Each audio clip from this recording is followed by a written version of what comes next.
better choice, that indicates there's only two choices. We're the best choice. We don't care who gets credit.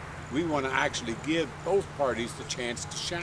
Well, the first thing we got to do is to stop the jobs from leaving the state. We lost 82,200 jobs in 2009, so we better start anchoring the jobs that we have right now rather than trying to give away free lands, free building, and free money to get $8 an hour jobs to locate here in the future. We need to start talking about intellectual jobs that are going to pay more than $8 an hour, so that what we want to do is to train our workers, train every high school graduate to be employable in something. And that includes vocational training as well as what's known as higher education. We think further education for everybody is necessary to make sure that people across the board can find jobs. If we don't train our C&D students into employability, they're going to be a drag on everybody as it is. Hi, I'm Nov11 Riley, candidate for Lieutenant Governor of Kentucky. I have 6 children, so I'm a fan of teachers. Each of my children were educated in public schools, and because of that, I'm a huge fan of teachers. I'd like to see teachers restored to an iconic level in our community. I'd like to see teachers' pay raised, but I'd also like to see, and I hope to achieve, more flexibility in way of getting rid of the bad ones. And I think that the good teachers would agree with me on that. And so those are the things I'd like to see in education, in addition to the Commonwealth incentive and expanding. One area I'd like to see and that our administration is going to work on is the expansion of technology in education in order to serve a broader audience and offer a broader array of education to Kentucky students. Kentucky has received hundreds of millions of dollars in federal funding for specifically economic development with little or no return result. And I think that we need to really, we need to hold accountable those individuals working, and we need to literally bring jobs into Kentucky. And that's the #1 priority of this administration, is to bring jobs. So much of government is now the actual fiscal management and those tasks at hand, and really what the people of Kentucky need is somebody that's qualified to roll up their sleeves and get in there and get to work to do that. The cost of state government in the state of Kentucky is just riddled with corruption.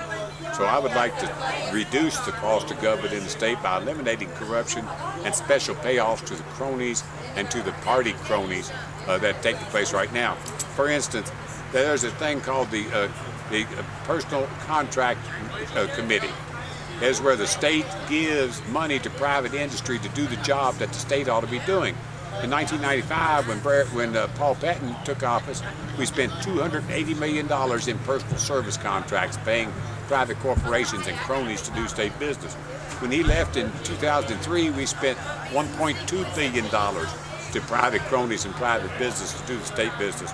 Right now, we're spending $2 billion a year to pay private business to do state business. So that's where the payoffs are. That's where the corruption is. We ought to increase the salary of the state employees, make them do the work we're currently paying out to private special interest groups, and save that money and put it into and to return it in the form of tax rebates. Right now, the two demographics that are paying for state government are small business and the wage earner, the people who earn a weekly paycheck.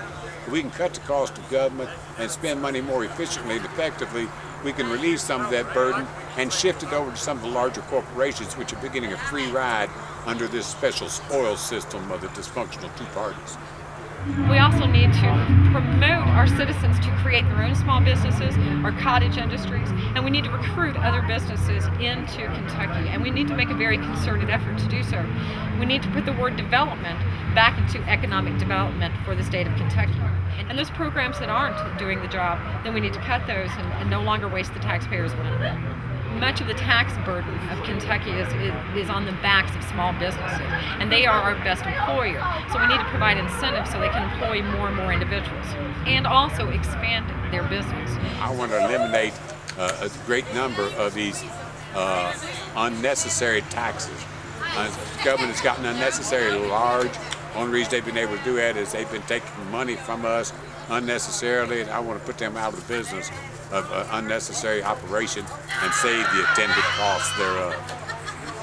So when you take a look at taxes, we could cut every department in Kentucky. We could turn the lights off, so to speak, in every state and every single park. We still wouldn't balance the budget. So the only way to do this is to restore our economics to the state of Kentucky. That's the only way. We need to make money. So I'm not a proponent for taxes and any new taxes in any way. Getting a return of investment formula attached to the tax money that's already coming in is really our answer. That's the key. Vote, vote,